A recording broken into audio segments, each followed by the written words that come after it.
CBS Television Sports presents the National Football Conference Playoffs. Today, the Washington Redskins meet the Minnesota Vikings. Sponsored by Ford and your Ford dealer. The closer you look, the better we look. And by the Miller Brewing Company, brewers of Miller High Life. If you've got the time, we've got the beer. And by the Savings and Loan Foundation on behalf of your nearby Savings and Loan Association. They want you to know how money works. And by Holiday Inn, the most accommodating people in the world.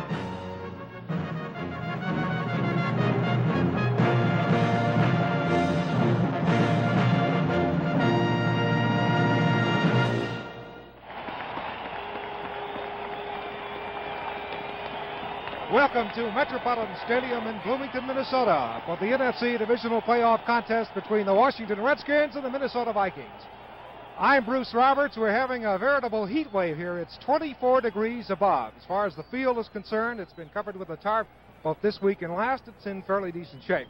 Now let's join the gentlemen who will be describing today's action. Wayne Walker, Tommy Mason, and Jack Whitaker. Thank you, Bruce. And yesterday at his press conference, Coach Bud Grant of the Vikings said that he thought the Vikings and the Redskins were two very similar teams. Wayne, do you subscribe to that? That's exactly right. Not only do they match up really well physically, but really their philosophy is the same. They live with their defense. They play conservative offense and hope that their defense can force mistakes. And I think one point to really keep in mind today, everybody talks about the great Minnesota rush.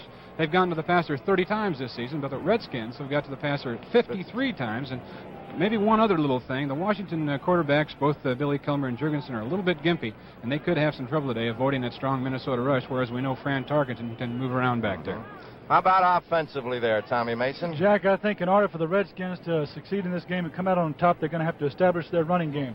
Their whole offense is predicated on the running game. The passing game evolves off of that, and it's been a little sporadic this year, and they haven't really got it going real well. But if they can do it today, then I think it's going to be a good day. But both clubs, you feel, are going to wait for the other fellow to make the mistake, right? I'll tell you what, we could still be here Tuesday on this defensive game. All right, we'll be back with the start of today's game in just a moment.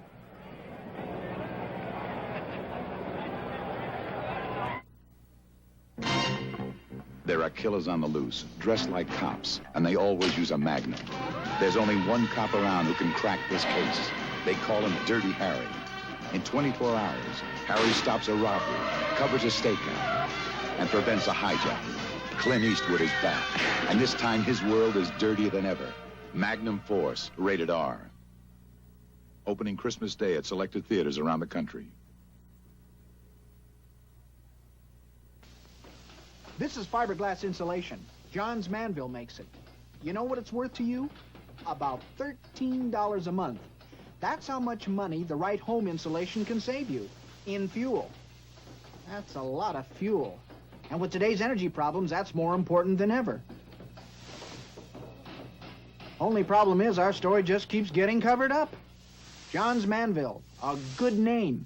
That's a little hard to find. Freedom. Financial freedom. Freedom to live the way you want. Freedom to educate your children the way you want. Freedom to retire the way you want. Financial freedom, it doesn't come easy. But you don't have to go it alone. Merrill Lynch has 29 ways to help you fight for it. Merrill Lynch wants to help you fight for your financial freedom. The Redskins have just been introduced here at Metropolitan Stadium as the rest of the squad comes on the field. There's the starting offensive lineup. They've won the toss and will receive. And in a moment, you'll hear a tremendous roar as the purple people come out. Here it is.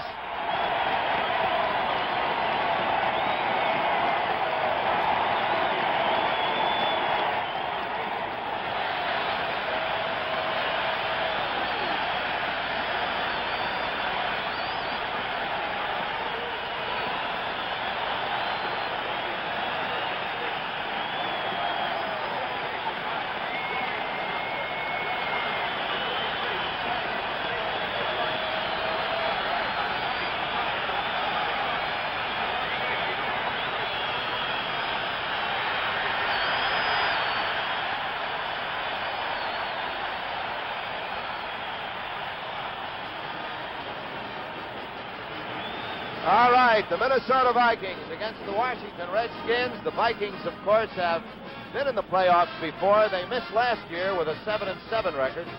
And an interesting thing that Bud Grant brought out yesterday, I thought, gentlemen, was 5 of those games they lost by 13 points. Bud Grant said that just one more good play in any one of those 5 games would have turned their record completely around, and he is right, because I can think of 2 or 3 that were lost by last-second field goals by Fred Cox. George Allen, of course, who brings his team in here for the 3rd year in a row into the playoffs. The wild card selection. Billy Kilmer will be the starting quarterback. He has been in the hospital this week with an intestinal disorder, but he is starting. Jurgensen, we understand, can play if he has to. Jack, I was talking to Billy before the game, and he feels very good. I think he's lost about 10 pounds as a result of the intravenous feedings. He couldn't have any solid food while he was in the hospital, but he's a competitor, and he's up for the game, and I think it's going to be a good day, and it's always nice to have somebody like Sonny Jurgensen as backup, if you will. Jurgen said he was going to loan Billy 12 pounds. He can afford it. Huh? There are the officials: Jim Tunney, Pat Harder, Ray Sonnenberg, Gene Barth, Don Wedge, and Dick Dolak. Now our national anthem here today will be sung by Adeline Falstead. The band is the Viking Band, directed by Ralph Mendenhall. Ladies and gentlemen, the Viking Band, under the direction of Ralph Mendenhall, will play our national anthem, and Adeline Falstead will lead us in the singing. Let's all join in.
And again, the weather almost perfect here on this first day of winter. It's a spring day up here in America, Scandinavia. About 25 degrees and no wind. This telecast is presented by authority of the National Football League. It's intended for the private use of our audience. Any rebroadcast or other use of this telecast without the express written consent of the National Football League is prohibited. Rance Harkington. Now, Fred Cox, I understand, does some nice things on a kickoff. I wouldn't be a bit surprised if he tries to keep the ball away from number 28, Herb Mulkey, who is the second leading kickoff returner in the National Football League.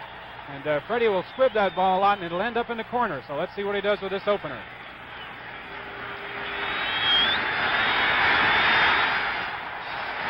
Well, Mulkey will take it right at the goal line. Back behind the wedge and getting to the 24-25-yard line. And the ball game underway. NFC playoff, Washington here against Minnesota. At the 25, the Redskins start.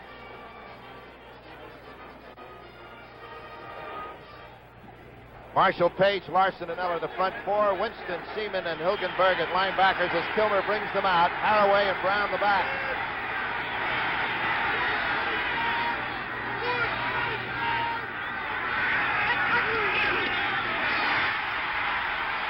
Haraway gets the first call and drives it up to the 29-yard line.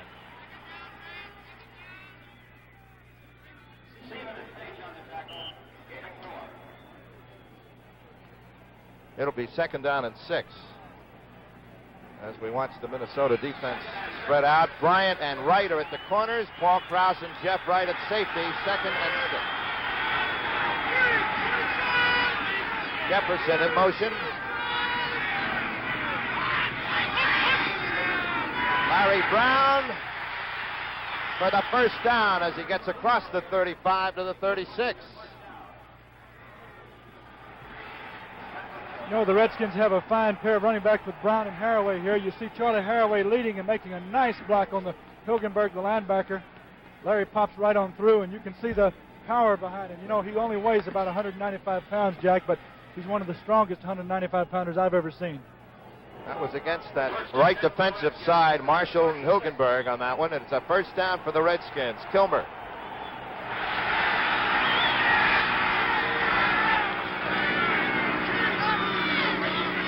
Larry Brown, but this time, Mr. Carl Eller says, no way. Oh, what a big job that number 81 Carl Eller did on that play. Now, he's playing against George Stark, a first-year man from Columbia, and he really manhandled him on this play. Watch him get rid of 74 and really take on Larry Brown. I think this is one of the things they're going to have to prevent, Wayne, during the game is the breakdowns in the offensive line. And you're right, George is a rookie, and matched against somebody like Carl, he's got his work cut out for him today.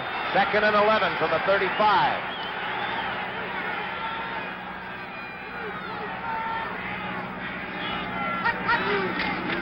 Haraway. That's it, maybe 3 yards on the play to the 38. Page 88 and Larson. And Larson goes out on a 3rd and long.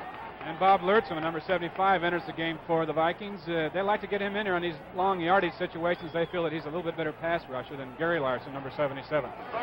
So perhaps the first pass of the game. Taylor to the right, Jefferson to the left on 3rd and 7 from the Washington 38.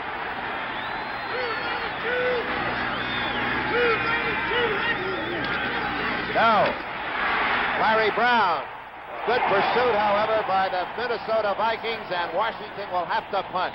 Lurtzema and number 60, Roy Winston. Great play by Eller on that last one, Jack. He actually looked like he was blocked, and when Larry got through the hole and cut to the outside, well, Carl pursued, and he was in on the tackle. Bobby Bryant. Deep for the Vikings. Mike Bragg will kick for Washington. Looks like Minnesota may put the heat on a 10-man rush, just one man back in the safety position.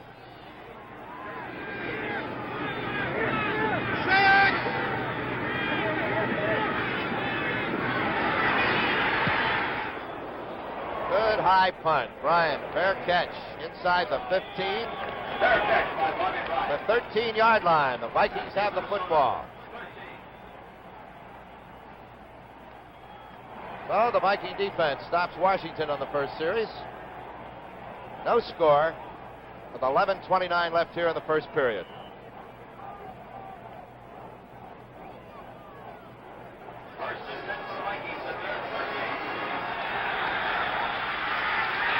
Reed and Foreman are the backs.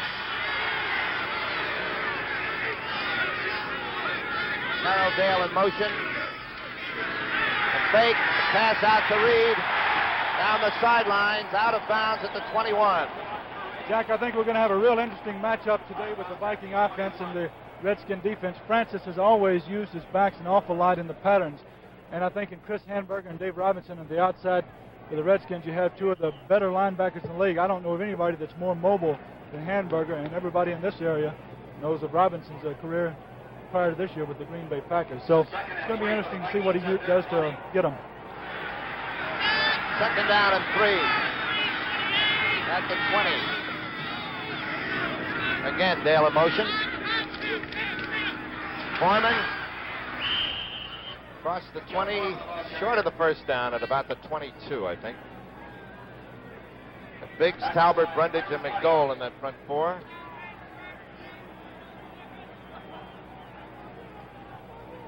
Washington twice now have lined up in an odd man line with a man over the center. The first time they switched back to 4-3 right at the last. That time they stayed in it with the man over the center, Mick Tingelhoff. They hope to get a mismatch there. Tingelhoff only weighing 235 pounds, and they're doing that to shut down the Minnesota running game in the middle, and it worked that time.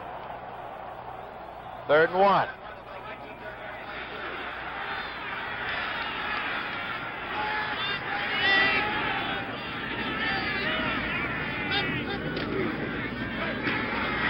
Back and 10.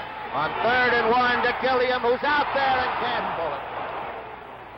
Whoa, shades of Bart Starr on 3rd and 1 and going long, huh? I tell you, Francis pulled it out of the hat, and he had it. You know, it's too bad. I think Gilliam kind of lost it over his shoulder. We'll get a chance to watch it here.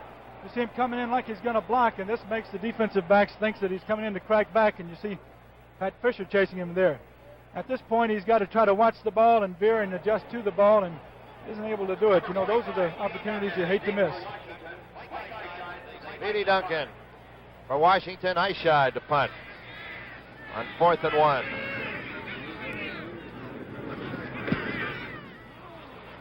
Return ball. Yes, sir. At the 35, Duncan goes down at the 36 and finally put down up about the 39-yard line. A low spiral.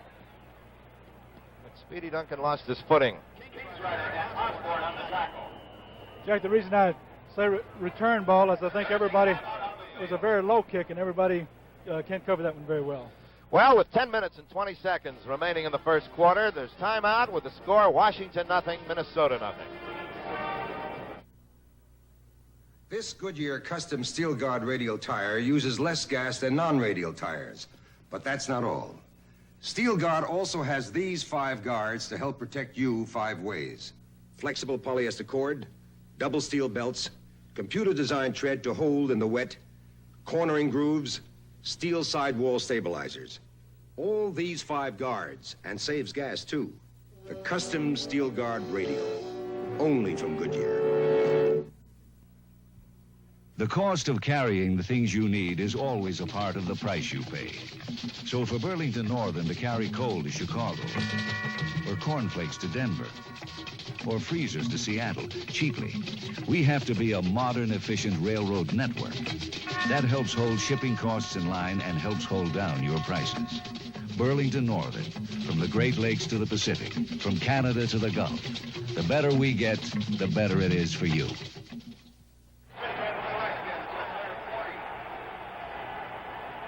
Redskins, 1st and 10 from their own 39. No score. Kilmer for Jefferson, out of bounds at the 41.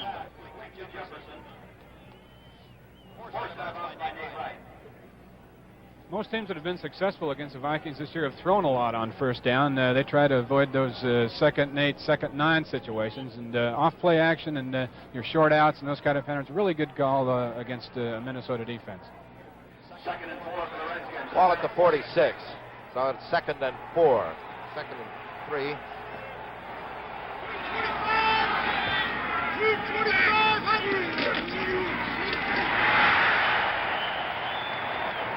About a half a yard on that play. Haraway. Eller and Seaman on the tackle.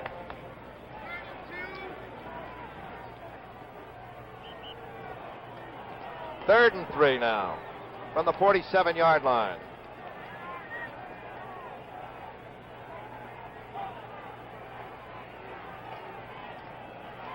Third and 3 for the Redskins. Jefferson out to the left, Taylor to the right.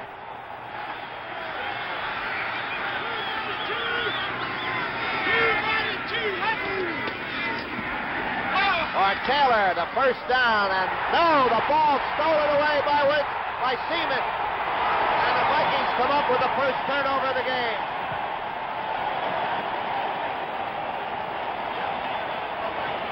Wayne, it's like you were saying before, the defense is going to play the large parts and opportunistic. You see Charlie Taylor running a quick post here, and here comes those linebackers. Jeff Seaman, they knocked it loose. Well, it was a good hit by number 43, Nate Wright, from behind. It really popped the ball out of there. Seaman on his drop came over and picked it out of midair, and that's the break that Minnesota's been looking for right there. Can't make any mistakes against these Vikings. On the Redskin 43, 1st and 10. Again, Carroll Dale in motion. Again, the fake goes to Foreman. The short one back here to Gilliam, and it is really broken up. Mike Bass coming in as the Redskins were ready. Mike Bass made a fine play that time. Now, that's just a split end or a flanker back screen, and actually Gilliam should have taken about 2 or 3 steps downfield into his pattern and came back for the ball, but he really didn't make a definite move downfield, and he didn't sell it to Mike Bass at all. It was really waiting right there for him. Wayne, I think one of the things that the players in situations like this, when you get into playoff games, one of the things they'll do is maybe hurry their motions a little bit, and I think that's what John did on the last play. 2nd and 10.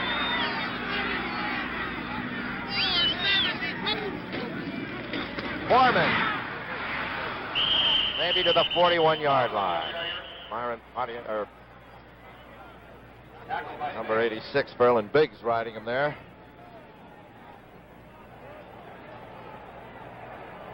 That'll be 3rd down and 8.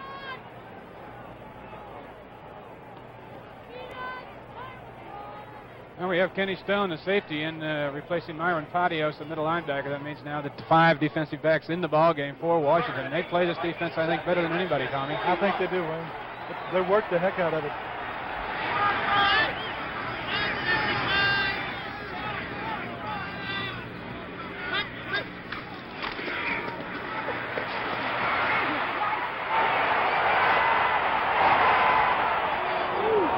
Ball knocked loose, but Tarkenton picks it up, and he is well back to the 46-yard line. Good coverage by the Redskin defense on that play. We talked about how well they play what they call their nickel defense with 5 defensive backs, and you know, with a lot of teams it's a second thought. They use it as a prevent defense, but with the Redskins, believe it or not, it is their most second frequent defense. So they work at it a lot in practice, and they've played it a lot in ball games. Wayne, I think they run more variations off of that nickel than most people do. That most people put in just for prevent. They'll run all types of zones off of it, and man-to-man everything. Speedy Duncan and Herb Mulkey are down at their own 10-yard line. Highshide to kick for Minnesota.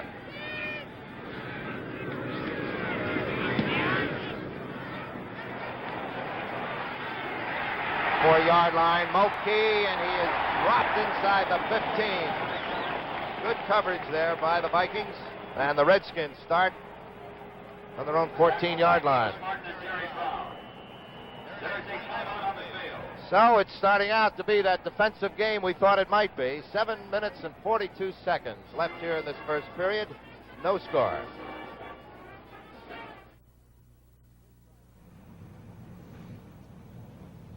Ford says its mid-size Ford Torino is a great value for today's driving. Hello, I'm Hugh Downs. You can find out for yourself by comparing Torino to other mid-size cars. Front seat passengers should be able to cross their legs. Check the quality. The carpeting should be thick. Feel the seats. They should be firm from center to edge. Test the back for leg room, knee room, hip room. Is the ride smooth, solid, and steady? Ford believes this car meets these tests. And this Gran Torino Brougham carries 6 passengers comfortably, has steel-belted radial ply tires standard, runs on regular gas with a big 26.5-gallon tank. A great car for today's driving. And not a bad idea for carpools, either. Others tell you to compare. Ford and your Ford dealers tell you what to compare. Ford Torino. The closer you look, the better we look. Redskins from their own 14-yard line. Billy Kilmer.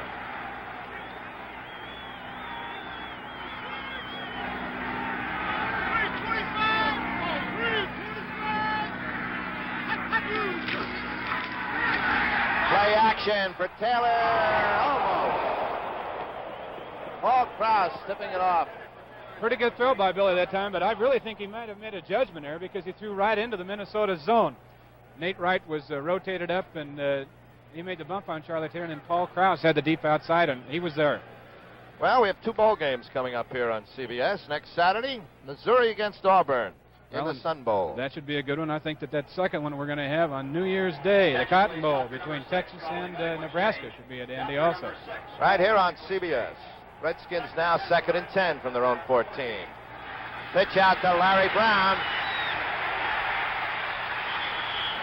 Well, he got 2 nice blocks there, or he'd had a lot of loss on that play. Jackie does a good job of getting the ball right here. Billy tosses a little out in front of him, and Larry keeps his eye on it. The one thing you have to be careful, something like that, is you do watch the ball right into your hands. So many times it will be a good toss, and it'll hit a fellow right in the hands and drop it, but you got it going on that one. So on 3rd and 7, Lertzema comes in, and Larson goes out in that front 4 for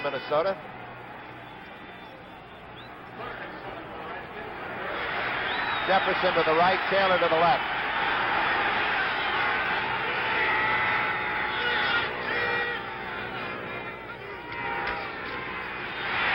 Larry Brown across the 25. And a first down for the Redskins. Off-tackle play by Larry on this one, makes a nice cut there, pulls away from a tackle by Eller. Now this is the type of running Larry just does his best. He gets in the crowd, he bows his neck, puts his head down, and gets as many yards as he can.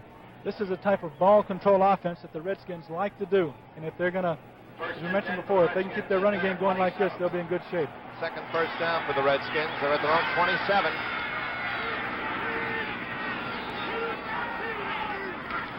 Larry Brown.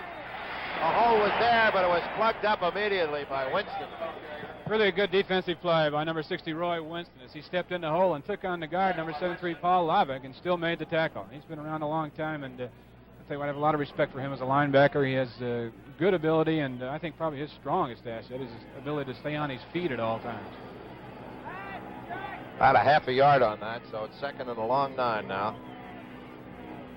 Excuse me, Jack. This is a situation that Washington wanted to avoid, a second 9, a long yardage situation.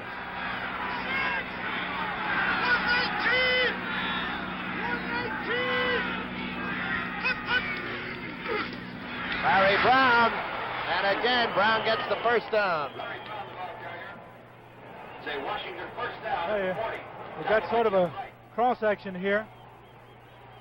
Charlie comes up the middle and is going for the linebacker.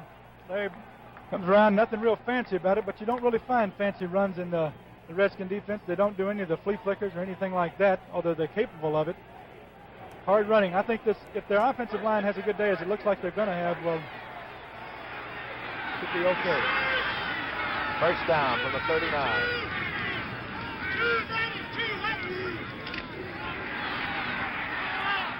Jefferson down the sidelines. Finally bumped out at the 31-yard line of Minnesota. Nate Wright forced him out. Well, only bad things can happen when you lose containment on the quarterback. That time, Billy just half rolled out to the right, and Eller couldn't keep containment on him. Billy got a second look at the defense and really threw a nice pass. Really a strike, a nice soft touch on it. Well, you talk about your quarterbacks around the league that throw from the run, but I don't know if many people realize that in college, Billy Tillman was a UCLA single-wing tailback, and he throws as well from the run as just about anybody. He's a great quarterback. Deepest penetration now. Viking 30, first and 10. Larry Brown cutting back in, getting maybe to the 26-yard line. Carl Eller and Gary Larson on the stop. Tommy, that veer action that the Redskins run, I know you were there last year. They start their I formation with the back lined up about 6 yards deep in the backfield. It makes it easier for them to veer. Certainly does, Wayne. And one of the things they like to do is when they hand the ball off to the tailback, they want his shoulders parallel with the line of scrimmage. This enables him to cut back if the pursuit is already going in that direction. Second and 6 from the 26.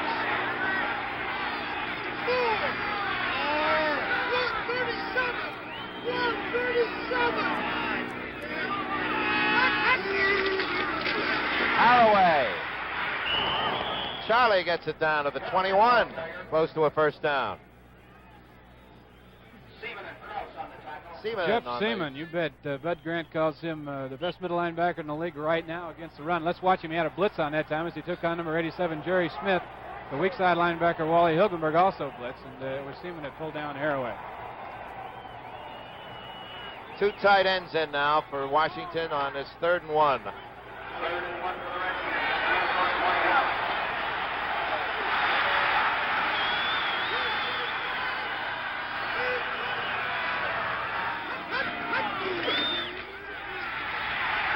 Larry Brown.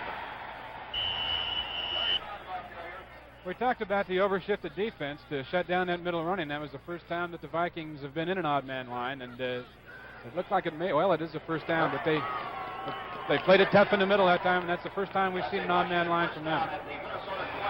You know, from an offensive standpoint, if you can get that offensive line coming off the ball, when you get 3rd and 1, if you can get any kind of movement at all out of the defense, it's pretty hard not to make the first down. and they came off real well. That was what they call a 25M hunch in Redskin terminology, which won't mean a lot to anybody but me, I'm sure. Redskins moving nicely here. This is the 10th play of this drive. First and 10 at the Viking 20. But Taylor, he's got it. Out of bounds, they say, at the 12. That went off Bobby Bryant. Jack, if Billy Kilmer lost anything in the hospital, he doesn't look like it so far. He's doing a great job of mixing his plays up. And there's, I don't think you can throw a pass any better than he did on that one. He put it right on the outside shoulder. If the defender was going to make any kind of a move at all, it had to be through Charlie Taylor.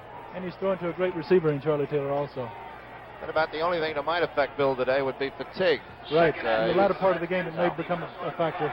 2nd and 2 at the 12.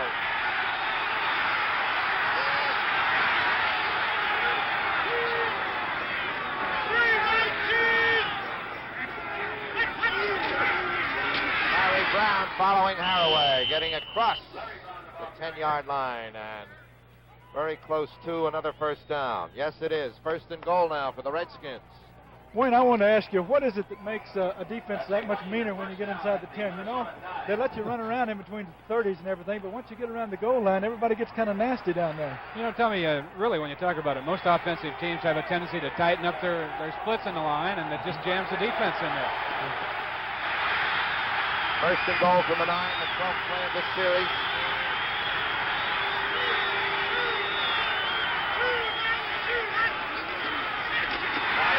This time stopped dead in his tracks at about the 10. Seaman and Larson. Number 88, Alan Page, was in there really quick that time. And once again, really for the 2nd straight time now, Jeff Seaman had blitzed from middle linebacker. He's working on a stunt with Page. He sent Page to the outside, and he came up blitzing through the middle that time, and it was Page that hit the play. Page almost took the handoff. Quick. That is quick. It's 2nd and goal from the 10. Taylor and Jefferson out to the left.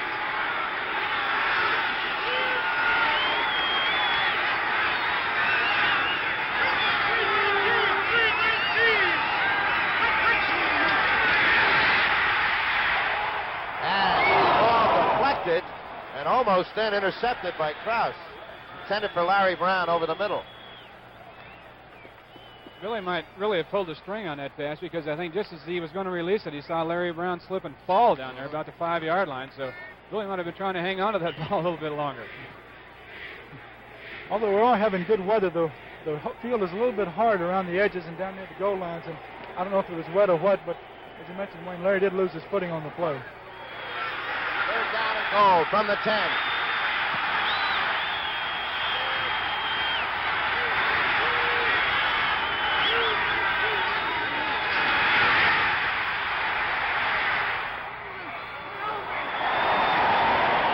Smith, the intended receiver, surrounded down there by 2 Vikings, the 2 rights, I believe, which didn't make a wrong there. I tell you what, that was a great job of blocking up front by the Redskin offensive line. Billy had all kinds of time that time, but Jerry Smith couldn't come open in the end zone as he was double covered over on the right side. So this drive, it's now gone to its 15th play. It's 4th down as Washington now will go for 3. And Kurt Knight will be the kicker. He's had some problems lately. One time during the year, he kicked 10 in a row, but I think he's 20 for 42 for the season, so he hasn't been too consistent. From the 17, Jurgensen holding.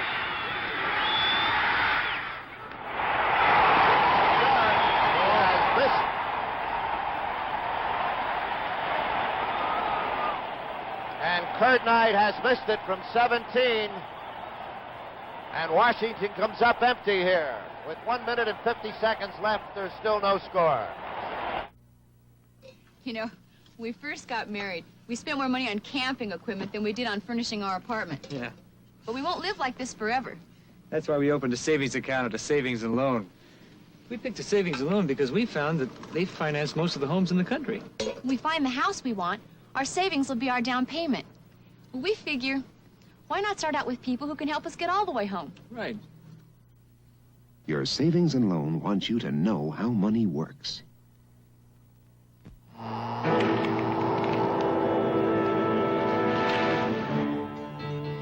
Now comes Miller time. You've made the last climb of the day. And now it's time to head for the best tasting beer you can find. Miller High Life, America's quality beer since 1855. If you got the time, we got the beer. Miller beer. If you got the time, we got. No score here with 1:50 left in this first period as Minnesota takes over. 1st and 10 from their own 20.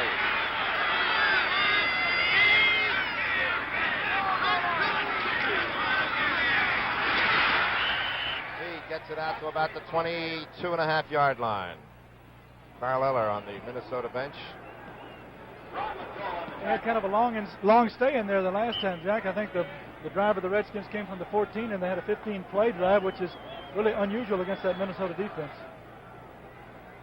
They do get tough inside that 20-yard line, though. 2nd and 8. Gilliam to the left. Dale to the right.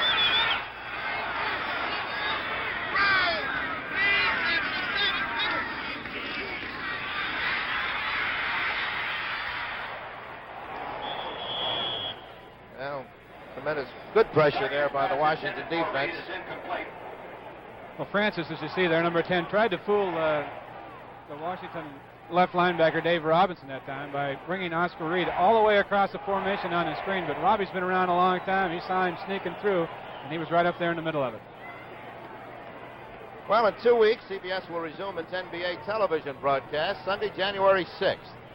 Phoenix Suns are going to take on the Chicago Bulls that day, Jack, and you know you have athletes out here, but there are some really big men that play that round ball game also. You'll see NBA every Sunday afternoon and some Saturday afternoons here on CBS. Vikings 3rd and 8 now from their own 22.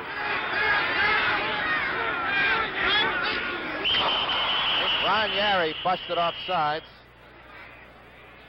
This will be the first flag of the game. There's a little strategy going on down there right now. Normally in this situation, the 3rd and 7 sure passing situation, you'd see Myron Patios, number 66, come out and the 5th defensive back come into the ball game. But as of right now, Moe is still in there. We'll see if this penalty takes the Vikings back, whether George Allen will change his mind over there. And he does. I think you're a mind reader, Wayne. 20, Kenny Stone comes in for Moe now. So he's got a heck of a number, doesn't he? You like it, huh? I like that. It was good to me for 12 years. 3rd and 13. Myron Patios. Right. 3rd and 13 for the Vikings at their 17. 3rd and 13 against the nickel defense.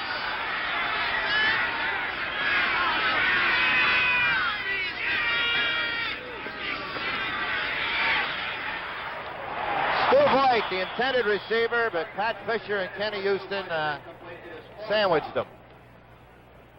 Didn't look like it was a good pattern, Tommy. It looked like he ran his turn too close to the sideline out there where the 2 defensive backs were rolled up into their zone as they were doubling the outside receivers. Right, well, as you know, one of the things from an offensive standpoint, one of the things you have to do as you come downfield is feel. If you can't see, you have to feel where those defenders are, and you make your turn away from them if you can. Try to get your body between them and the football. 3rd punt for the Vikings now. Eyeshide said him 43 and 42. He'd like to get a big one here. Mulkey and Duncan are back in their own 45.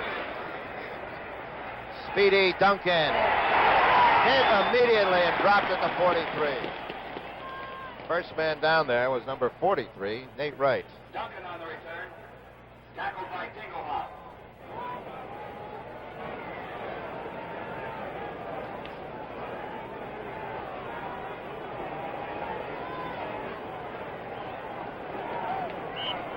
Well, the defense is having it in this first period. 1st and 10. The Redskins now from their 43. Larry Brown cutting back beautifully into Minnesota territory at the 43. Tremendous pursuit by Carl Eller on the play. In fact, Carl made Larry make the cut. Just a quick toss to Larry out here. You see Charlie Haraway coming out. Makes his cut there behind Carl Eller and heads on upfield. Now, this is good balance. One of the great things that Larry has is balance. He's taking a heck of a beating. He's earning every yard he gets there. They got him listed at 195. You mentioned that earlier, Tommy, but I'll tell you from the waist down, he's built like about a 210, 215-pounder. 7th first down for the Redskins. Vikings territory again at the 44.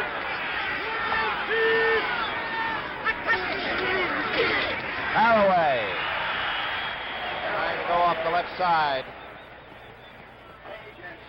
Well, we talked earlier about Jeff Seaman, and I'll tell you what, he either read that really well or had a little stunt going again. Watch his first step right to the right. He'll step in and really take on along with Alan Page there. Good play. Well, that's the end of the first quarter with the score, Washington nothing and Minnesota nothing. To the Equitable agent, no two people are alike. Is there anyone else in the whole human race with your kind of style and your kind of grace? No two people are alike. That's why your Equitable agent thinks of you as an individual. His training and thinking are shaped around you and your life insurance needs. To the Equitable agent, there's nobody else exactly like you. Nobody else like you.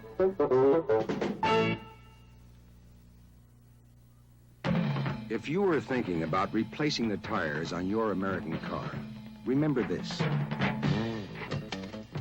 Of all the steel-belted radial tires, only one is offered as original equipment by all 4 major automakers. The Goodyear Steel Guard Radial, with these 5 guards to help protect you 5 ways. The Steel Guard Radial, only from Goodyear. Charlie Sanders feels deeply enough about children to serve as a co-chairman of the March of Dimes in Detroit and to help promote research into birth defects and other disabling illnesses. There's a need all over this country for people willing to help people. If you can type, drive, or make phone calls, call your local Voluntary Action Center or write Volunteer, Washington, D.C. 20013. What we need, money can't buy. We need you. Preceding announcement was brought to you as a public service by the National Football League. Tommy Mason, Wayne Walker, and Jack Whitaker here at Metropolitan Stadium as we begin the second period. The Redskins, 2nd and 11 from the Viking 44. No score.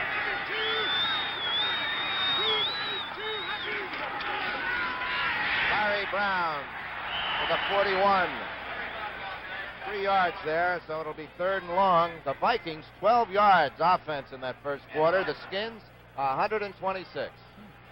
That's kind of a turnabout from what we expected. You know, the Redskins' offense this year has been sort of sporadic, but they had a fine drive there. And Francis Tarkenton, even though this is not his best year statistically, I think he's playing the best ball of his career and has moved them very well. 3rd and 9.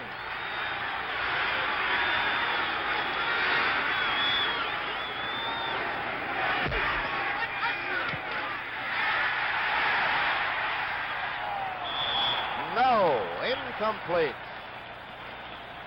Roy Winston on Larry Brown. So it is 4th down now at the 42-yard line.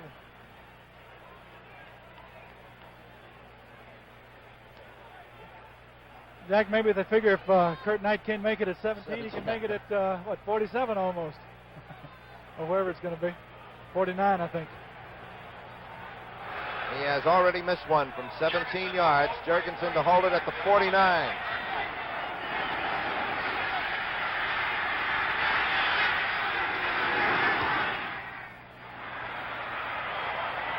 And it's short. Touchback, and the Vikings take over at their own 20.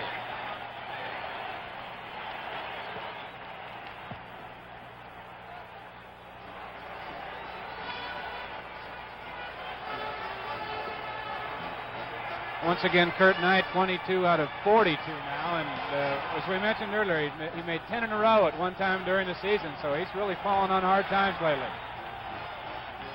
Well, the Vikings now, who haven't been able to get any kind of offense going, start now from their own 20.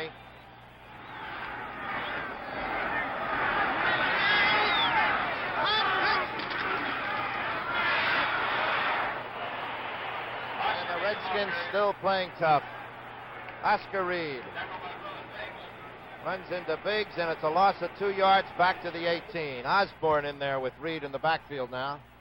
Verlin Biggs and Chris Henberger over on that right side make a real tough team to run at, I'll guarantee you. And we're going to see some of Chris Henberger at halftime on our NFL Playbook feature. And he's been one of the best blitzers in the league for many years, and that's what he's going to talk about at halftime. And he'll even go over the safety blitz with us. The NFL playbook at halftime. 2nd and 12. For Reed near the 15-yard line.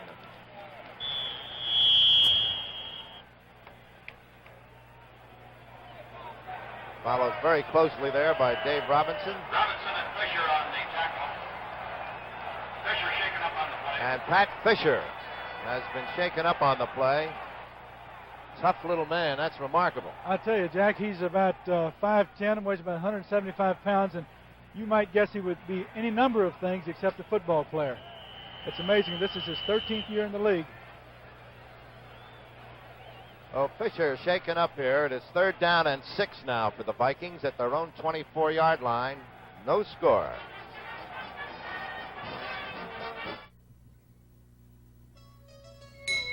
Ring in the holidays. Ring out the year. Sparkling with Andre. Love and good cheer.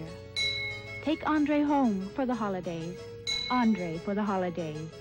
What's a celebration without Andre Champagne to lend sparkle and elegance? And Andre Cold Duck to keep things bubbling along. Greet the season and your friends with the best. Andre. For the holidays and all year long. First he gets a new car, and I get the old one. Then he leaves his car in the garage, and mine sits outside.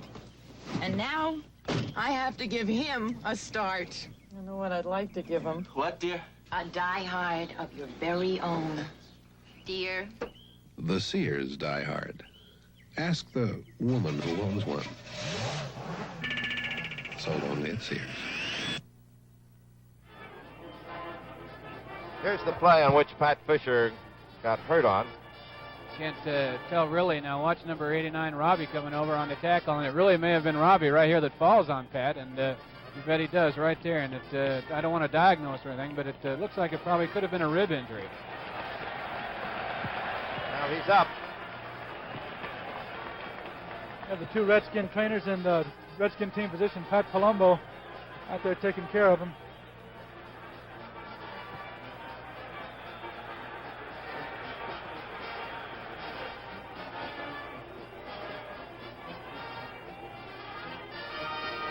Speedy Duncan comes in to take Pat Fisher's place at left cornerback.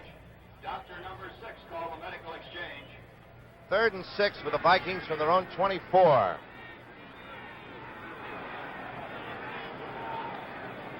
Third and 5 for the Vikings at their 25. William goes to the left, Carroll Dale down to the right.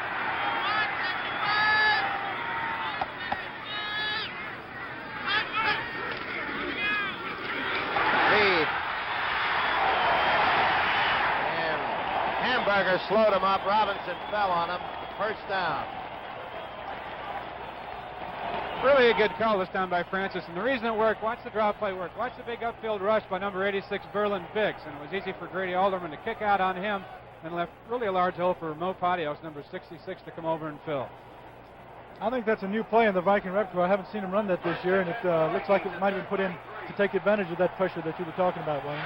First down for the Vikings in the game at their own 33. This is Marinaro, maybe to the 35.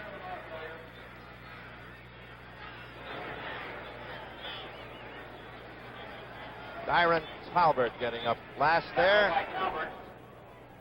Getting a little chilly here now as the sun has gone behind some clouds.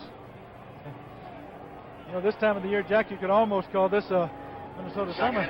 Yeah. 2nd and 7 on the 36-yard line.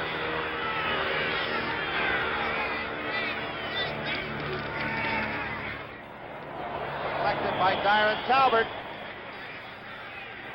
Target pass tipped by Talbot. The Redskins playing as they have all year, so well on defense here. A puzzlement to Fran Tarkenton. Well, it takes a while. When you run up against the George Allen defense, I'm sure that it gives any quarterback problems. You know, most of the defensive notebooks in the league, I guess, are a little on the slim side as compared to the offense. But when you go to the Redskins, they carry 2 notebooks. You know, they can't get it all in one.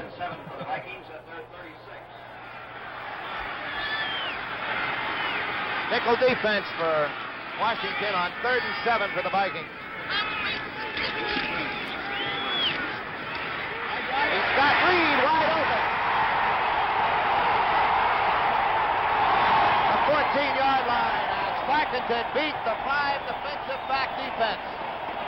And he beat it working on a linebacker, number 89, Dave Robinson. They doubled both the outside receivers and really turned the first back here over to Robbie. Reed beats him by a step or 2, and Tarkenton has the ball for him perfectly. Very nice pass by Francis. Like you mentioned, you always like to get those linebackers one-on-one with the back, and Francis always did that at the first years and made a history of it, and he was smart enough to take advantage of it on that play. Biggest play of the day for the Vikings so far. They have a 1st and 10 at the Redskins 14. Reed and Marinaro, the backs.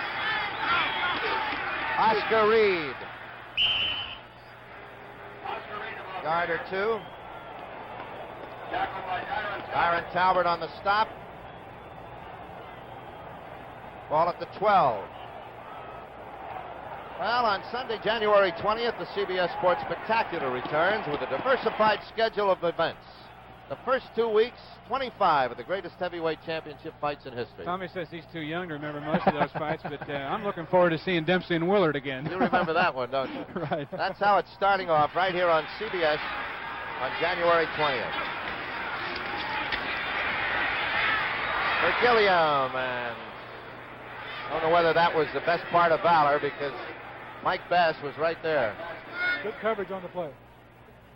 Good coverage and a lot of pressure by number 72, Dyron Talbert, who was right in Francis's face as he unloaded that ball, and he really had to throw it over Talbert. Threw it away. Pat Fisher injured his rib cage. May return is the word we get.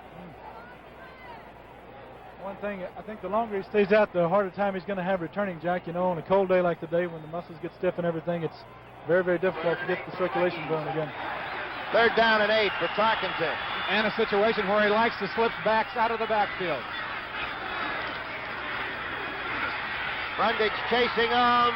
Gets away from one. Talbot goes and misses. Tarkenton throwing. Bell incomplete. Good job by everybody on the Washington defense that time. Now, Francis got outside, but everybody picked up a man and really stayed with him.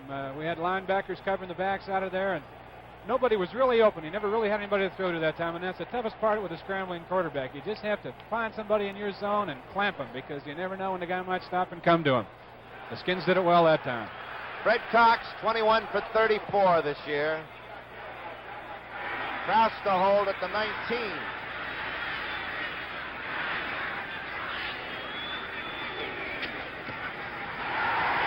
First score of the game.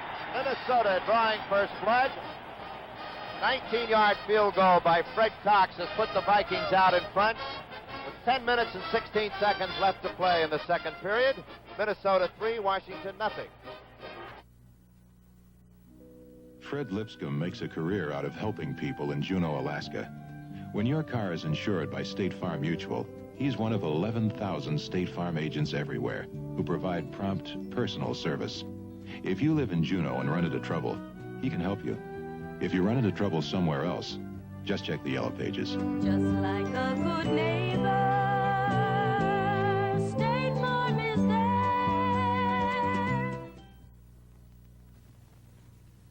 Ever stay at a hotel you thought was convenient, only to find out your business is way across town? Well, Holiday Inn gives you a choice of locations in every major city. Just look at the time. There's another Holiday Inn. And as every businessman knows, that can really pay off.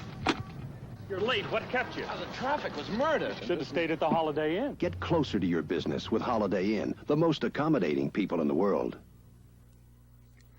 Gordon McRae and Shirley Jones co-star in the classic Rodgers and Hammerstein musical Oklahoma. Don't miss this special presentation Thursday night at 9, 8 Central Time. Herb Mulkey on his goal line, awaiting the kickoff from Fred Cox, who has just put the Vikings in the lead here, 3-0, with 10 minutes left to play in the second period.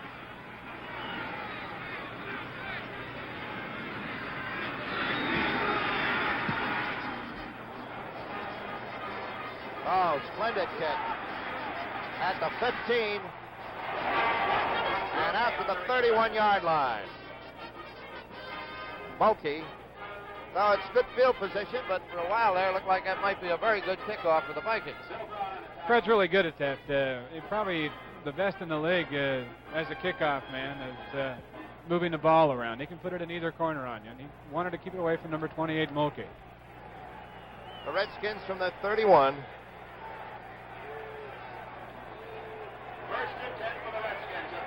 Haraway and Brown. Taylor to the right, Jefferson to the left, Kilmer at quarterback.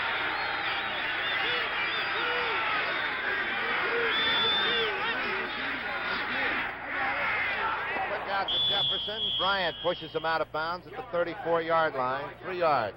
Jack, they lined up in a double wing formation on that play, and Bobby Bryant is the defender over this pass, and he led the NFL in interceptions this year with 7, and looked like he reacted pretty quick. Billy has a history of liking those short outs, and I wouldn't be surprised if those cornerbacks are going to gamble one of these times and try to pick one off. Just wait and wait and wait. Well, for the right minute. Right moment. Hope you don't miss. Yeah. 2nd and 7 for the Redskins at their 34. 2nd and 7.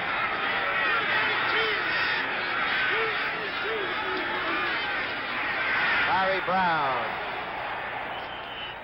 to the 37-yard line.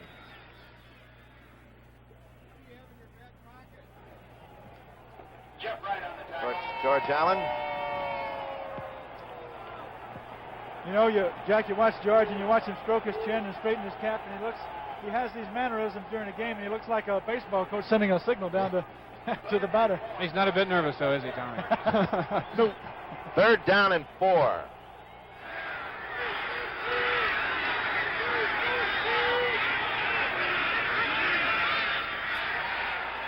The other side, and there was Dave Wright doing, I think, just what we were talking about a moment ago. Yeah, I don't think he was gambling for the interception as much. He was just trying to break it up.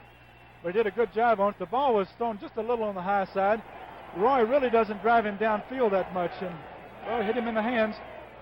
But Wright made a good play on it. Number 20, Bob Bryant is deep for the Vikings. Number 4, Mike Bragg, the Redskins punter. Bryant deep for Minnesota. Bragg's 2nd punt of the afternoon.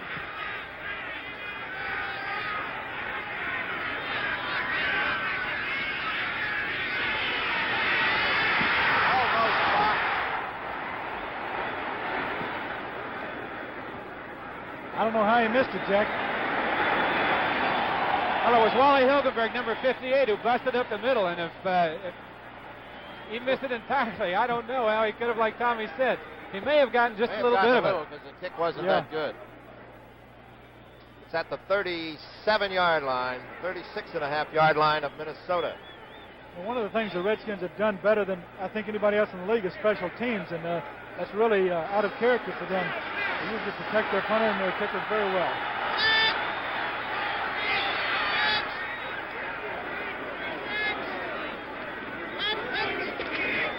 Oscar Reed.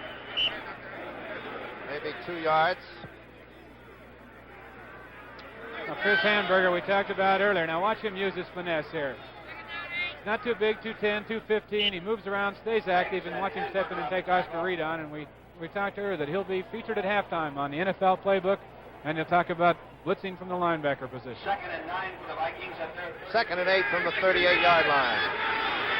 Foreman and Reed the backs. Matt Fisher is back in the ball game. Here's Chuck Foreman, and the rookie gets nowhere. Brundage on top, number 77, and Patios in the bottom. You know, I think one of the defensive linemen on the Redskins that's had probably the most consistent year is Bill Brundage, number 77, who we're seeing here. And it looks like they've got Foreman scattered so well because Bill didn't even try any penetration. He just came right down the line and seemed to know exactly where the play was going. They play a wonderful team defense and never really break down individually. They have good pursuit, and they move across just like pickets on a fence, and you really have nowhere to go on them running in the middle.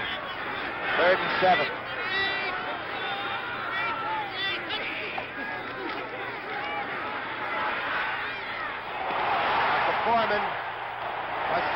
close to the first down. He needed to get to about the 46.5-yard line. Actually, he was the second choice on the play. You see him swinging out, the second back out. A lot of times, when the receivers are covered, you get those fellas free, and an experienced quarterback like Francis can do it. Now, he does a real good thing there. He knows where that first down is, and he knows how much he has to get, and he puts his head down and gets after it. They're going to measure. Chris Hamburger and Aaron Talbot over there for Washington. You know, talking earlier to some of the Minnesota people that involved with their offense, they felt that because the linebackers, number 55 and Hamburger and number 89 Dave Robinson on the outside, get such good drops that they might be able to throw under them on those kind of pass patterns. And hey, it worked that time, but short of the first down. Short of the first down, and Minnesota apparently is going to punt. They lead 3-0 here with 7 minutes and 40 seconds left in this second period.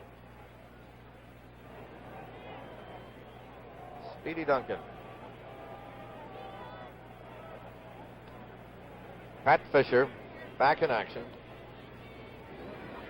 I tell you, if he looks like a football player, he's done a great job for him. Mike Eyeshide to punt. He's averaged 42 yards on 3 punts today.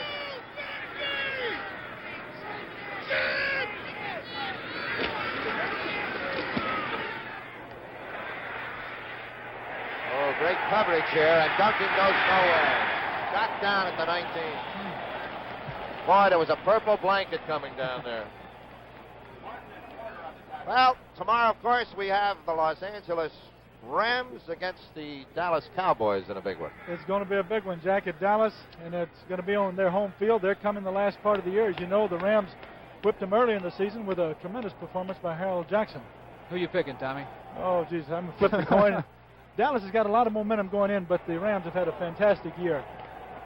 Got out of that pretty good. Yeah. Think I'm going to stick my neck out? Bud Grant and Fran Tarkington look on now as the Redskins take it just inside their 20.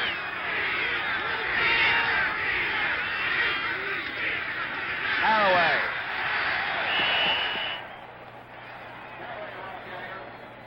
To the 21.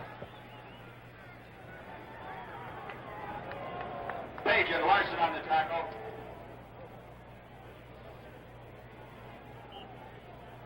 To the 22, they say. 2nd and 8. Kilmer's 5 for 10, 59 yards passing. Redskins at their 22. Larry Brown has 59 yards and 14 carries.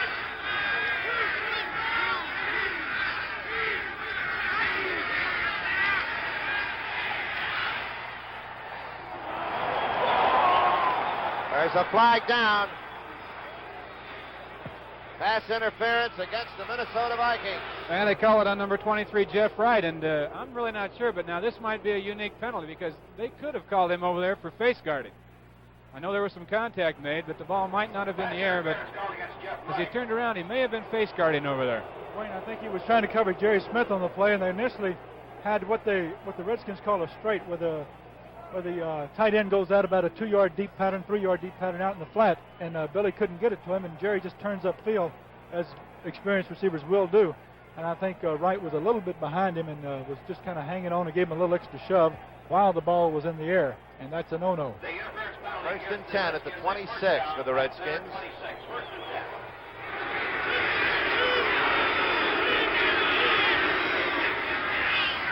Larry Brown to the 29. And it looked like he was stopped at the 27.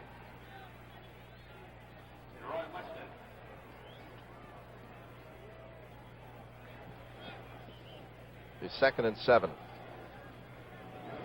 3-0. Minnesota leading Washington here with 6 minutes left in the second period. 2nd and 7 for the Redskins. Taylor left, Brown in the slot to the left.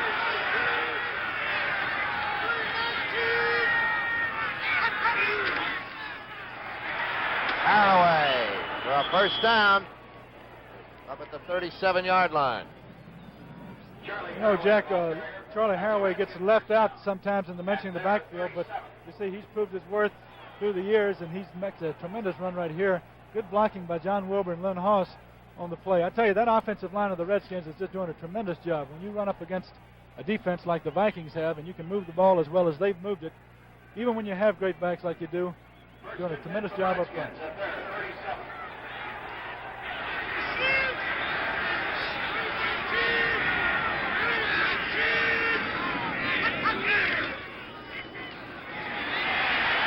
Well, this time the Viking defense is there, and they drop Brown back at the 30. It's right. Winston. Great penetration that time.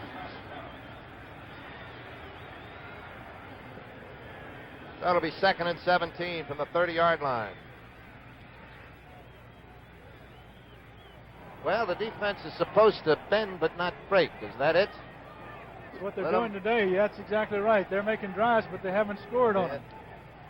Oh, 2nd and 17 for the Redskins at their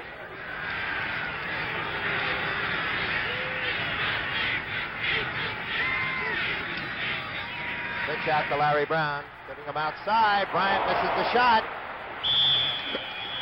And Brown takes it all the way to the 36.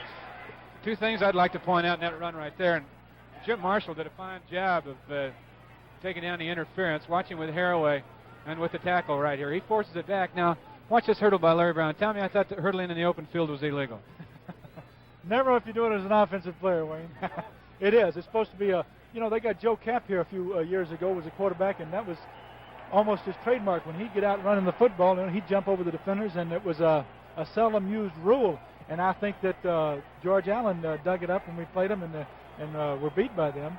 And consequently, you see more people calling it nowadays. But it is supposed to be an infraction. 3rd and 11. Lertsema in for Larson in the line for Minnesota. Throw to Haraway, just short of the first down as Haraway gets it to the 45-yard line. Carl Eller. So the Viking defense contains again.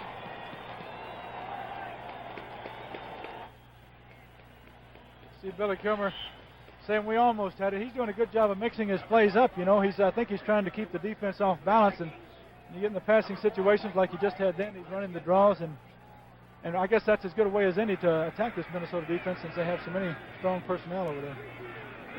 Mike Bragg, the punt. Bryant is deep and West shallow.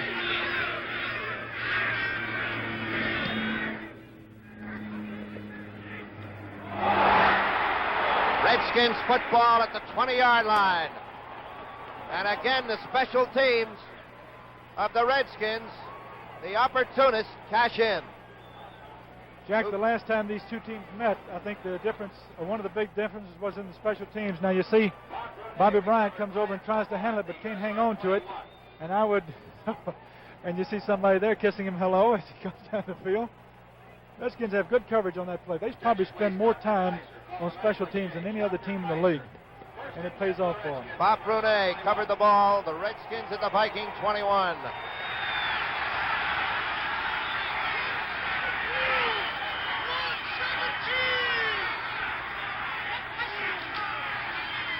Larry Brown, Alan Page on top of him. Maybe a yard. Alan Page is just amazing with his quickness. So many teams will run at him because they feel that it turns his pursuit into a negative factor. Now watch him pursue on this play. As he plays off the guard by Lavig, watch him come over on Larry Brown. Look at the speed for that big guy, number 88. You're better off running at him. You really are. I think he's probably as quick a defensive tackle as I've ever seen, Wayne. 2nd and 9 from the 20. Taylor to the right, Jefferson to the left.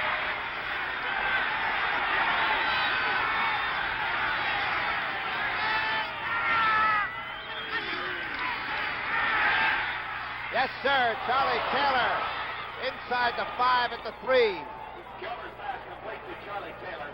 Paul Krause on the tackle. Had him wide open on the play. It's just a quick slant. Billy rolls out slightly to his right, starts looking for Charlie. And he's all by himself there, hanging on the football. You notice he put two hands around it there. I'm sure he remembers coughing it up a while ago, but he makes a great play there, gets him down inside the 5, and now the going really gets tough. First and goal from the 3.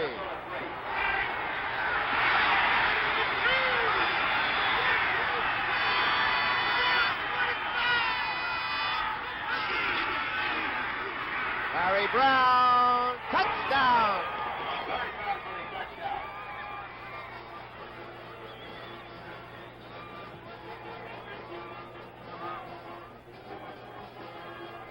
Really the Redskins' favorite play right here in a short yardage situation. Just straight ahead power with Charlie Haraway leading Larry Brown. He gets a good block at the point. This guy right here can cut it in and veer it in the end zone. So the Redskins, their special team getting the football, cashing in with the first touchdown of the game. They take the lead. Kurt Knight now for the point after.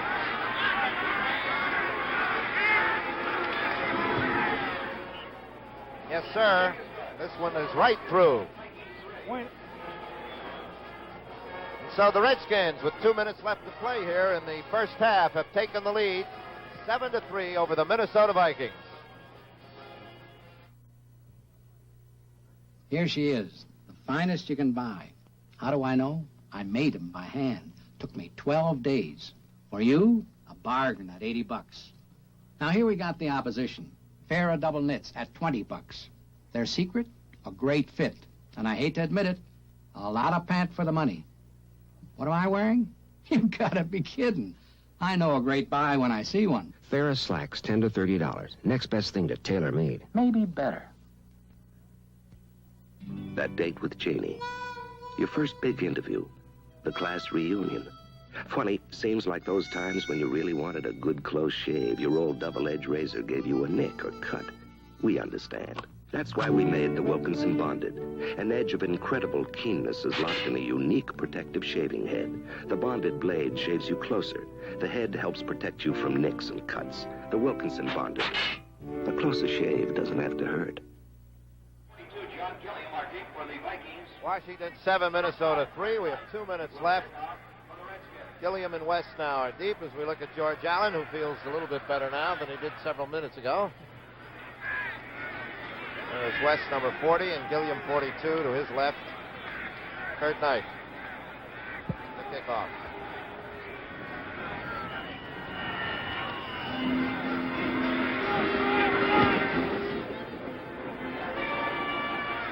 West, the 2. Good block.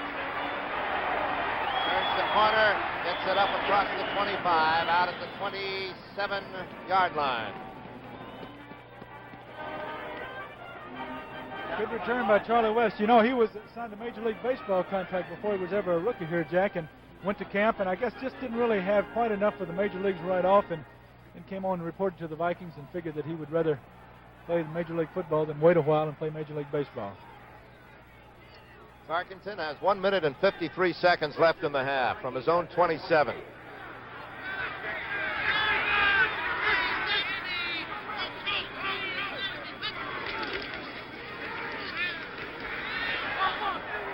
Yes, sir, it is good. Out of bounds up at the 42-yard line. Petey Duncan for the defense. Carroll Dale on the reception. Tell you what really makes that play go, and that's really a half sprint out action by Francis. And the key to the whole play is the block that Ron Yeri makes on the defensive end. And he did a good job one-on-one that time on McDowell, which enabled Tarkenton to get outside. See a young fellow there that's been having a heck of an afternoon, Larry Brown. He needs every bit of rest he can get right now. Got 65 yards and a touchdown already. Here's Oscar Reed. Might have lost a yard. Verlin Biggs on the stop. You know, Jack, you mentioned the Larry's had 65 yards, and the Vikings are going without a huddle here. Looks like they're trying to catch the Redskins That's the Foreman. He's covered immediately at the 44-yard line. That's a pretty old defensive team to be trying to fool, Tommy. Those guys, most of them have been around the league quite a while. Now the clocking stopped here with 1 minute and 19 seconds remaining in the second quarter. There's timeout with the score, Washington 7, Minnesota 3. 1933, 1973, 40 years of progress in cars and carburetors. There's a lot more to carburetors today, and they're a lot harder to keep clean. No doubt about it either. A dirty carburetor can cause rough idling, poor mileage, and reduced power. That's why STP gasoline treatment's more important than ever. It helps clean your carburetor, helps keep your engine in tune as you drive. Add a can of STP gas treatment. You'll really feel the difference. Not all radial tires are the same. Some of them have smooth-riding polyester cord. Some have double steel belts. Some have a computerized tread to hold in the wet. Some have special cornering grooves. And some have steel stabilizers for handling. But only Goodyear has them all. The Goodyear Custom Steel Guard, the radial tire with all 5 guards to help protect you 5 ways. Steel Guard, only from Goodyear. 1 minute and 19 seconds left as Tarkington comes back from this conference and Chris Hamburger comes back from his. And we remind you again, Chris Hamburger will be on at halftime with Playbook. Tell you all about linebackers and the blitz. They haven't had to use today yet. Not much. Not at all, I don't think. 3rd and 8.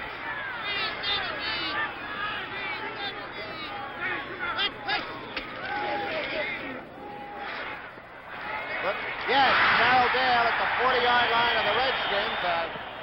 Jonathan Livingston that time. It looked like it might be picked off, but it got the job done.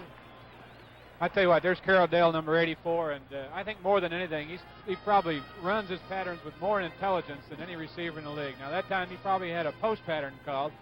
He ran down, made his move to the post, and saw that Washington was laying back there in his zone, so he just pulled up in between, and Francis got the ball to him. He's been a great one for a lot of years. 1 minute and 12 seconds left. A ball at the Redskin 40.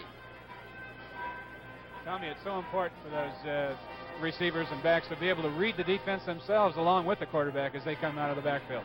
Exactly. When you get somebody like Carroll who's been around for 14 years, I think it's like having a coach out there on the field. And, George Allen always, he likes the experience, and that time it worked the other way for him. The Vikings have their share of experience also. Vikings now have 1 timeout left. The Redskins have 3. 1 minute and 12 seconds left. From the Redskin 40. Gilliam and Dale out to the left. Foreman on the right side.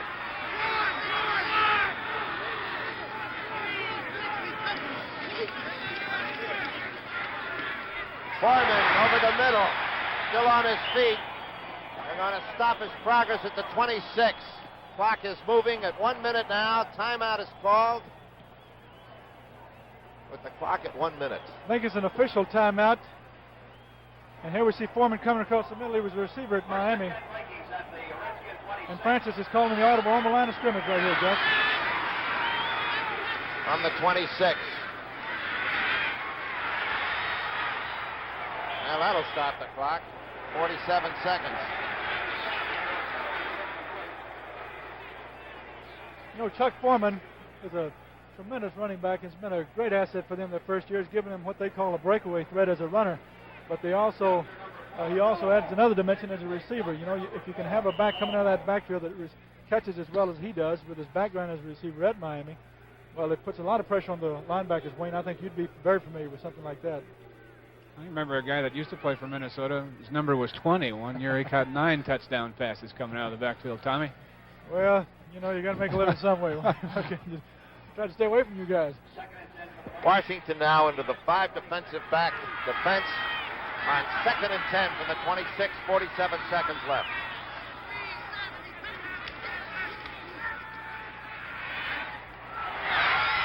Gilliam, incomplete.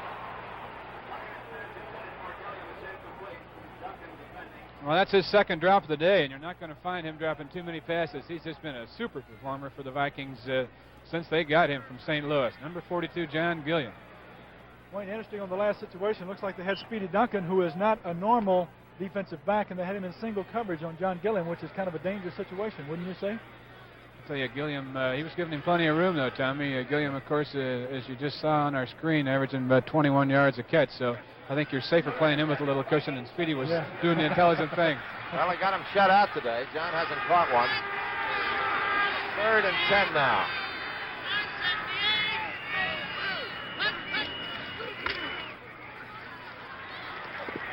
There's the Washington defense again. The interception by Bass. Still going. Still on his feet. Look out. Up at the 36-yard line. 26 seconds remaining.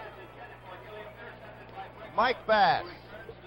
Tremendous return on that one. I tell you, he was playing the outside all the way. It was really kind of a, I think that Francis expected Gilliam to turn out on that last play, and he couldn't really get out there, and he let it go. Mike Bass is one of those individuals that really don't come up with a lot of publicity, and he's been really a good performer for the Redskins. He was originally a Vince Lombardi draft choice with the Green Bay Packers, and then he came to Detroit. He was there for a year. The Redskins picked him up from us, and boy, he's been solid for him. How it turned around so quickly here.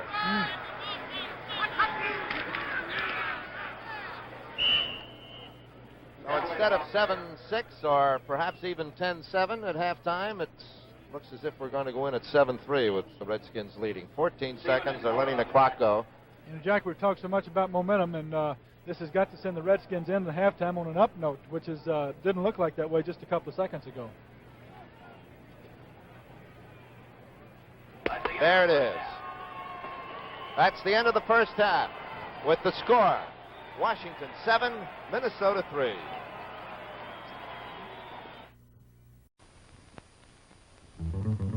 Welcome to Bloomington, Minnesota, where the girls are blonde and the temperatures are freezing. This Arctic outpost is the site for the NFC playoff game between Minnesota's Vikings and Washington's Redskins. After a week of frigid temperatures that ranged as low as 7 degrees below zero, today is a balmy 24. The rugged Minnesota Vikings are accustomed to such weather, and this further enhances their home field advantage for this big game. The Vikings have won all 7 games played here this season. Their only 2 losses came on the road. Defense, as usual, is the catchword for this team. They led the NFC in fewest points allowed, but many feel a more vital factor was their offense. In fact, there are those who think this is a better team than the one that went to the Super Bowl in 1969. The reason, better balance. The team that lost to the Chiefs in the Super Bowl was noted mostly for defense. The 1973 Vikings are much improved offensively. The key to this game is at quarterback, where Fran Tarkenton teams with fleet flanker John Gilliam. Washington's Billy Kilmer gets the starting call despite the fact he was hospitalized for 4 days prior to the game with abdominal pains. His backup, Sonny Jurgensen, is in even worse shape with an unstable knee. So the pressure very definitely is on George Allen's Skins. They'll have to depend on their maligned running attack and a defense that has superseded Minnesota statistically. They had more interceptions, 26-21, and far more sacks than the Purple People Eaters, a league-high 53 to the Vikings' 30. So those are the matchups. 2 exceptionally fine defensive teams in the NFL Game of the Week. The Minnesota Vikings versus the Washington Redskins.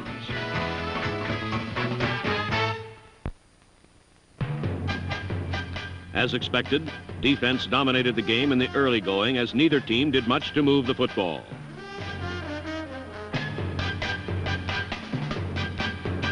Each had its opportunities, however. Minnesota, on a 3rd and 1 situation, crossed up the Washington secondary with a bomb to John Gilliam in the clear. The pass was perfect, but it went through Gilliam's outstretched arms.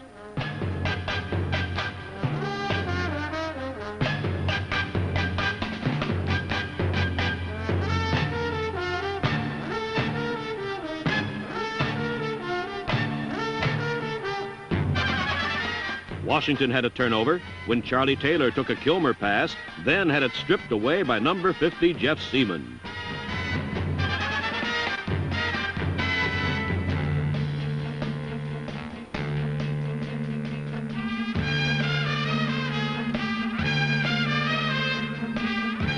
It was a fine defensive play by the fast-rising middle linebacker, but like all others in the first quarter, it led to nothing.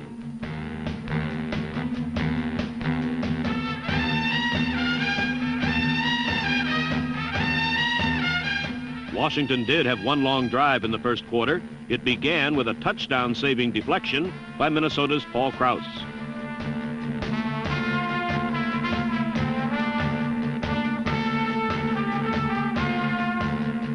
So Kilmer turned to Larry Brown, who ripped through Minnesota's vaunted front line for 2 straight first downs.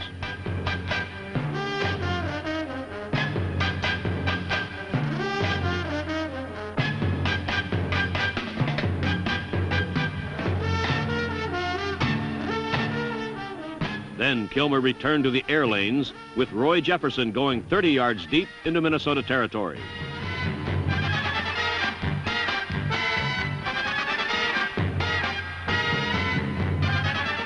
On a third down play, Paul Krause almost had an interception when Larry Brown, the intended receiver, slipped and fell.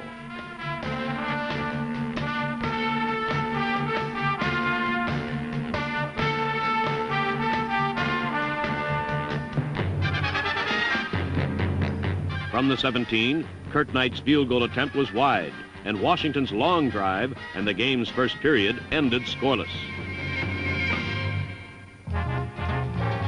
At the start of the second quarter, Tarkenton, who up until now had done little, found setback Oscar Reed, number 32, had beaten linebacker Dave Robinson, number 89, and Tarkenton hit him for a big play that resulted in a 50-yard gain.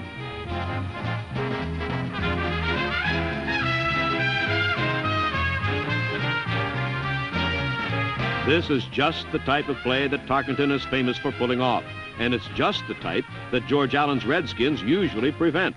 Washington's defense forced the Vikings to settle for 3 points instead of 6, however, when Fred Cox's attempt from the 19 was good.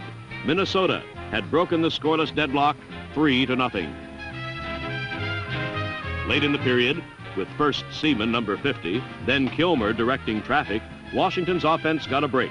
Number 23, Jeff Wright, was called for defensive pass interference and didn't appreciate the notoriety.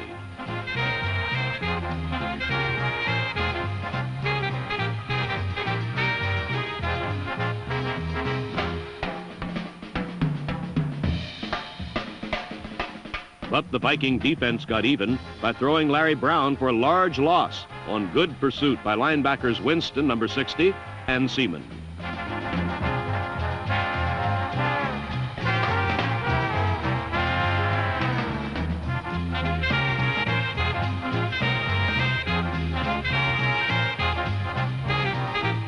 Washington punted, and here got the biggest break of the game so far when Bobby Bryant fumbled the ball and Bob Brunet recovered for Washington.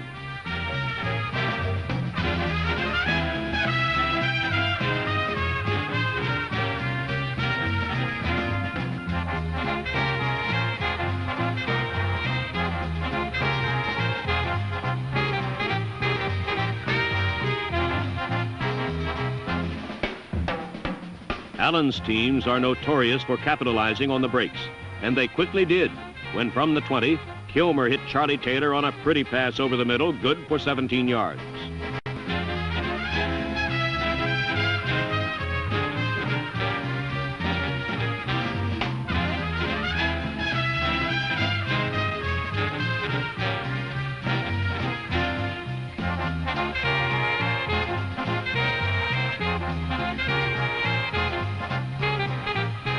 On the very next play, Larry Brown swept left and dove over tackle for the 3 yards that gave Washington the first touchdown of the game.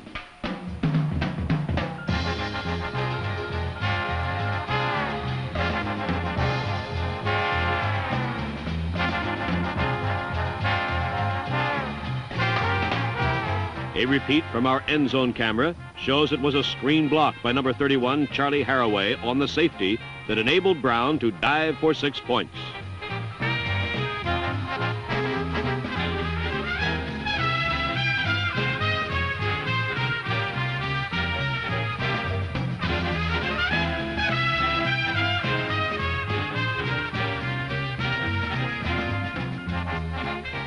With time running out, Tarkenton put the ball in the air, but overthrew John Gilliam. Mike Bass gathered it in and looked about to go down when he tore loose from the startled receiver and began a remarkable return through half the Viking team.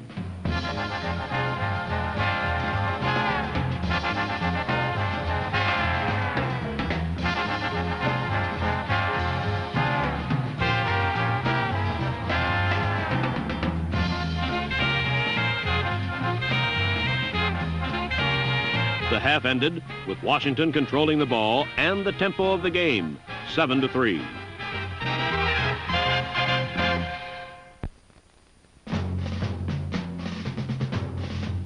The sluggish Vikings played the first half in a highly uncharacteristic stupor, but in the final 30 minutes, they revived their flagging Super Bowl hopes. Tarkenton used the runs of Oscar Reed to set up passes that came from rollout action, a strategy Roger Staubach and the Cowboys used successfully in their 27-7 rout of the Redskins.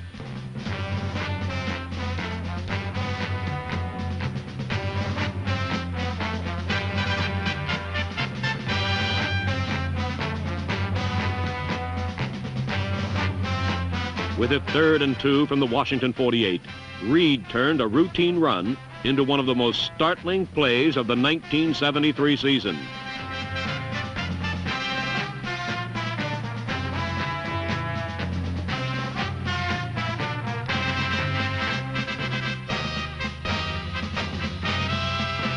Reed's 46-yard run unraveled at the Redskin 2 and is worth reviewing.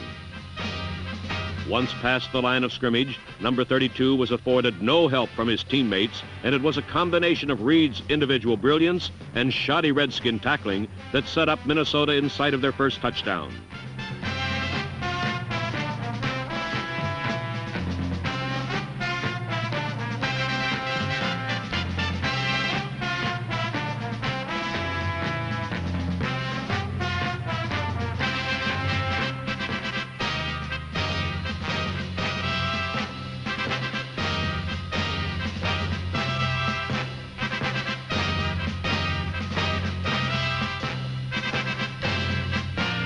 From the 2, Bill Brown burrowed in behind wedge blocking, and after 3.5 minutes of the third quarter, delirious Minnesota fans saw the Purple regain the lead 10-7.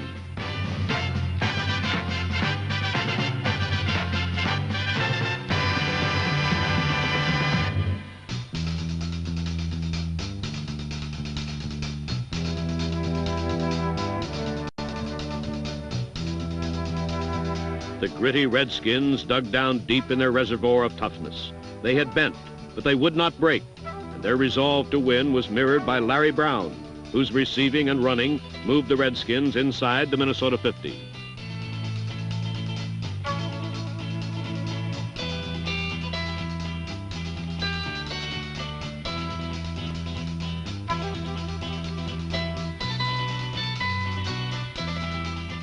Facing 3rd and 5, Kilmer attempted a screen that was read and ruined by Wally Hilgenberg, number 58.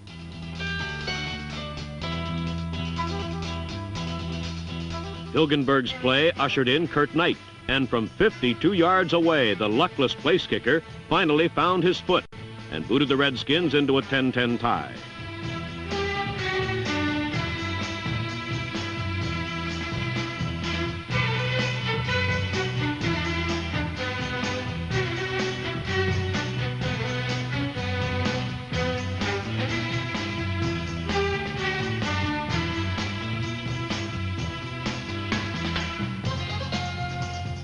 Washington regained the ball, and with time dying in the third quarter, Larry Brown exploded off tackle.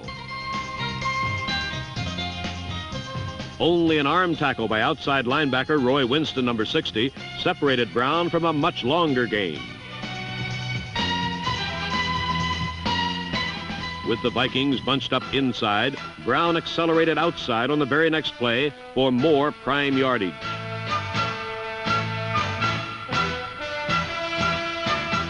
With it 3rd and 1 from the 33, Charlie Haraway was bounced to the outside and buried in purple. A second look reveals that it was omnipresent Wally Hilgenberg, number 58, that completely disrupted the play. Although Wally did not make the tackle, he forced Haraway into a vicious pincer, snapshot by Bob Bryant, number 20, and Jeff Seaman, number 50.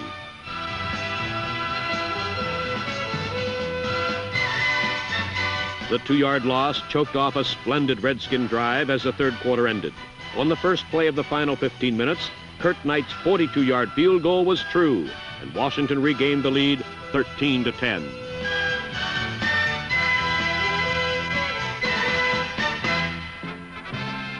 From his 29, Tarkenton generaled a well-conceived assault on the Washington goal line.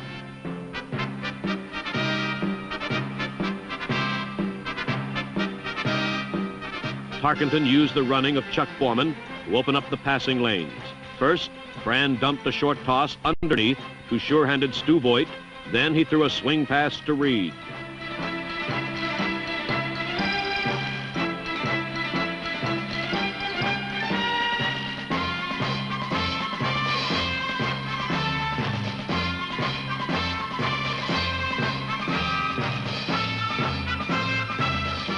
Time and again, Tarkenton employed the rollout. If a linebacker took Reed, number 32, short, Fran used the second option to Voigt.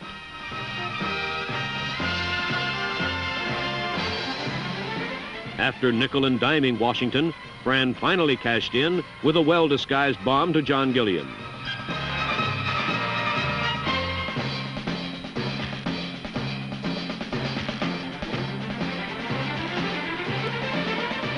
Another angle shows that Tarkenton's play-action fake to Foreman froze the Redskins secondary. And when cornerback Speedy Duncan was caught with his back to the play, Gilliam had an easy touchdown and Minnesota led 17-13.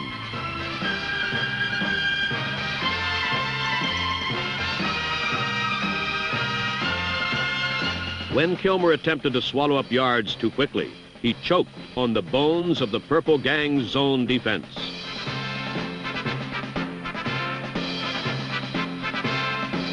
Kilmer's errant pass wobbled into the hands of Nate Wright, who returned the interception inside the 10.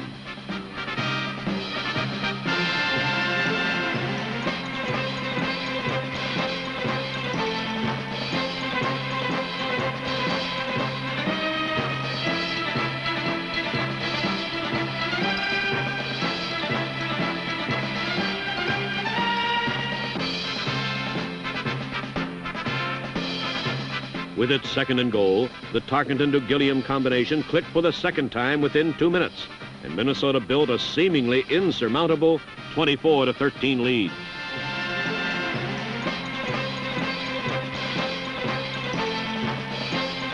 The touchdown was a tribute to Tarkenton's nimble feet and his poise under fire. First, he looked to the right. Then he scrambled left. With number 44, Foreman, closely guarded, Fran doubled back. And once he evaded the charge of number 89, Dave Robinson, he had a perfect sight line to Gilliam, who was unattended in the end zone.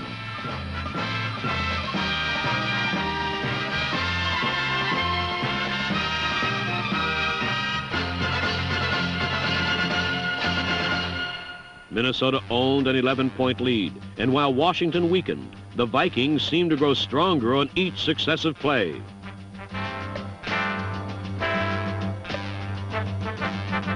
But that notion proved illusory when George Allen's pride and joy, the special teams, led by number 20, Ken Stone, blocked a Mike Eyeshide punt.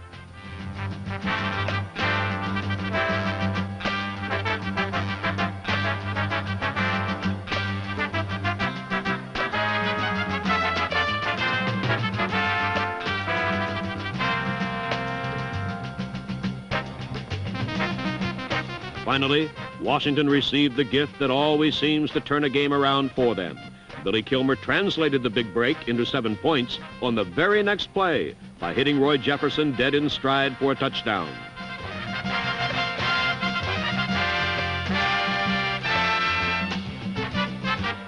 From the end zone, we can see that Billy was afforded impeccable protection. He maintained direct eye contact with Jefferson, and all a beaten Nate Wright could do was ride Jefferson with one hand and flail hopelessly with the other.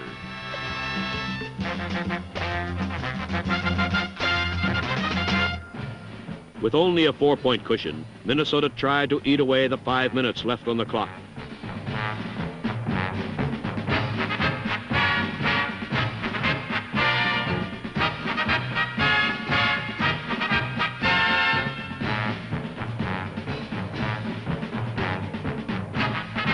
Again and again, Tarkenton sent either Reed or Foreman up the gut with the sure knowledge that if he used a wide play, the result could be an ugly turnover.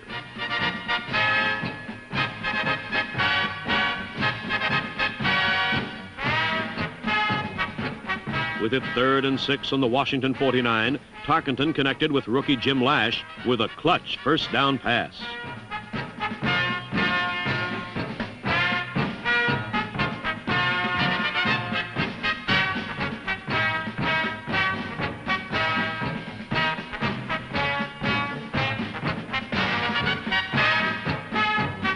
The Vikings moved to the 23, but they moved no further.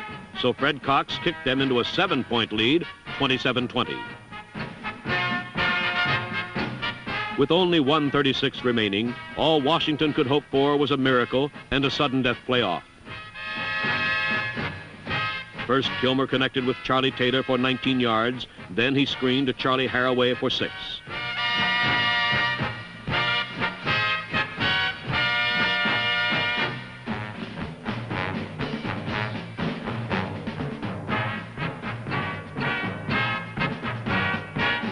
Standing resolute in the tentacles of the awesome Vikings pass rush, Kilmer delivered an arrow to Roy Jefferson for first down at the Viking 42.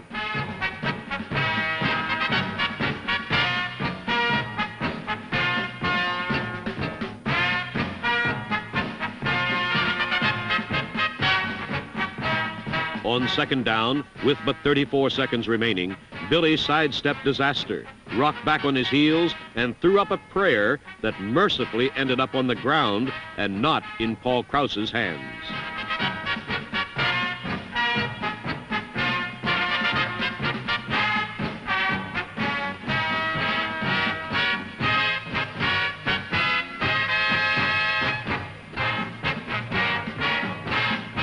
On 4th and 10, with 20 seconds left, Kilmer's last-ditch effort fell harmlessly to the ground.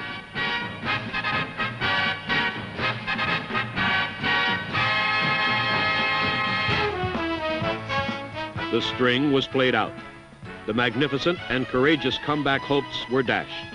After 60 minutes of furious football, the Minnesota Vikings, after a one-year absence, were on schedule to the Super Bowl.